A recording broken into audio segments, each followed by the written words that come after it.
कृष्ण संधि प्रस्ताव लेकर के भी गए, लेकिन दुर्योधन नहीं माने।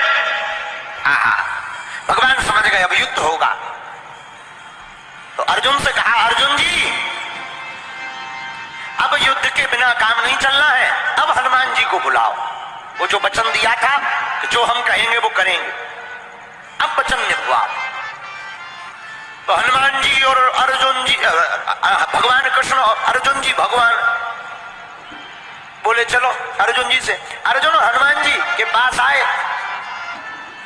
अर्जुन भगवान कृष्ण हनुमान जी के पास आए, कहा कि आज अब आज्ञा का समय है, आपने जो शर्त हारी थी अब उसको पूरा करना है। हनुमान जी बोले आज्ञा करो। अर्जुन जी बोले सरकार बताओ क्या मांगना है। भगवान कृष्ण बोले अर्जुन, राम अवतार में हमारा युद्ध इनके बिना पूरा नहीं हुआ था, और कृष्ण अवतार में भी हमारा युद्ध इनके बिना पूर्ण नहीं होगा। अर्जुन जी बोले इनकी क्या जरूरत है, क्या हम कम है? भगवान बोले कम तो हम भी नहीं थे। भगवान कृष्ण बोले कम तो हम भी नहीं थे, फिर भी हमें इनकी जरूरत पड़ी। अगर ये ना होते तो वो युद्ध पूर्ण नहीं होता। अर्जुन जी बोले मतलब बनता नहीं पाहन सागर से दल, बानर भालू कहां लगी होते। हे अर्जुन, अगर हनुमान जी ना होते, बनता नहीं पाहन सागर से दल, बानर भालू कहां लगी ढोते। सतजोजन सिंधु तरंग तरंग, जान के जान कोई नहीं खोते। समुद्र पार कौन करता अगर हनुमान जी ना होते। जान के जान कोई नहीं खोते, रहते रघुवीर अधीर पुनि, बनवासी बने सिय वियोग में रोते। गढ़लंक निसंक अजेय रहता, हनुमान हटी जो सहाय ना होते। अगर हनुमान जी सहाय नहीं होते तो युद्ध नहीं जीतते। और महाभारत में भी युद्ध है, अर्जुन बिना हनुमान जी के नहीं जीता जा पाएगा। हनुमान जी बोले अब आज्ञा है तो ठीक है, लेकिन हनुमान जी हाथ जोड़ के विरोध में बोले सरकार हम तो राम जी के चरणों में रहते हैं। भगवान कृष्ण बोले हमारे सिर पे रह लियो, हम राम जी के चरणों में रहते, इस बार हमारे सिर पे रह लेना। देखो यही भगवान की दयालुता है। राम अवतार में जो राम जी के चरणों में हनुमान जी थे, रघुपति प्रिय भक्तम श्री राम दूतम शरणम प्रपद्ये कौशलेंद्रो दासोहम, जो राम जी के चरणों में हनुमान जी थे। पर यही कृष्ण अवतार में उल्टा हो रहा। कृष्ण अवतार में हनुमान जी कृष्ण भगवान के ऊपर ध्वज के ऊपर विराजमान है। यही विषमता जो राम जी के चरणों में थे, राम कथा में, कृष्ण कथा में वही ऊपर है। तो हनुमान जी बोले हम तो राम जी के चरणों में रहते हैं। भगवान कृष्ण बोले हमारे मूड पे रह लियो, चरणों में रहते, सिर पे रहो, और क्या चाहते हो।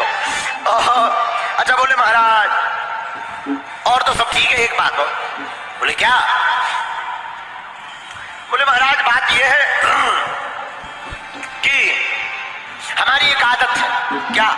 बोले युद्ध के बीच बीच में सत्संग सुनने की आदत है। अर्जुन जी बोले जय हो। हनुमान जी बोले क्यों।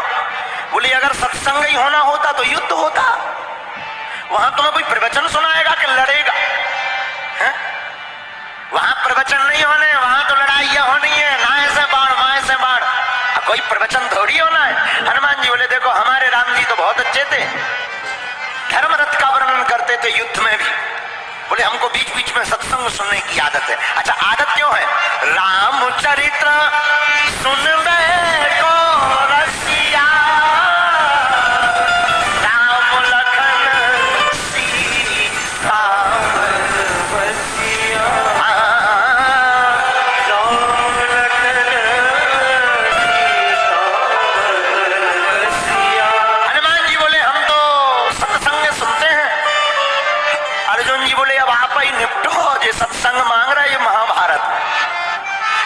भगवान कृष्ण बोले कोई बात नहीं, आप हाँ बोलो, हम आपको सत्संग भी सुनाएंगे।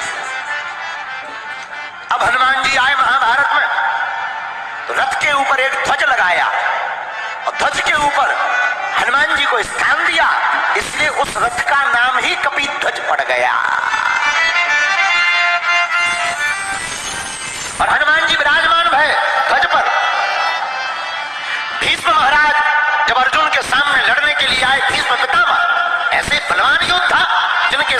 अच्छे अच्छे लोग कांपते थे।